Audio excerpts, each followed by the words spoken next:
Τεχνικό σχέδιο. Εξεταστική περίοδος Ιανουαρίου 2017. Σχέδιο κλασικών βιομηχανικών αυτοματισμών. Λίγα λόγια για τη λύση. Ζητείτε να σχεδιαστεί σύστημα αυτοματισμού το οποίο να πραγματοποιεί το τεστ αντανακλαστικών ανάμεσα σε δύο παίκτες οι οποίοι παίρνουν μέρος σε ένα τηλεοπτικό παιχνίδι. Απαραίτητη προϋπόθεση είναι η απομόνωση του ενός εκ των δύο παικτών όταν ο άλλος προλάβει να απαντήσει. Οι παίκτες θα έχουν το δικαίωμα να παίξουν εφόσον πάρουν το κατάλληλο σήμα από τον κριτή του παιχνιδιού. Ο κριτής δίνει το σήμα έναρξης του παιχνιδιού πατώντας ένα μπουτόν. Αυτό ενεργοποιεί μια φωτεινή ένδειξη.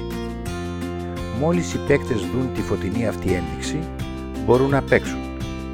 Οι δύο παίκτες έχουν στα χέρια τους από δύο μπουτόν ο καθένας.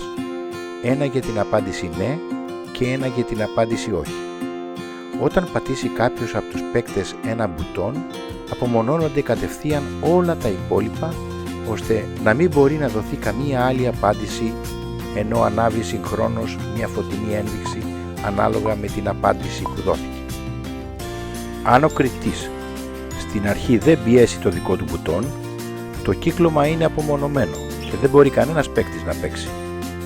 Επίσης, υπάρχει η δυνατότητα ο κριτής να μηδενίζει το κύκλωμα κάθε φορά που το επιθυμεί, ώστε να ξεκινάει ένας καινούριος γύρος παιχνιδιού.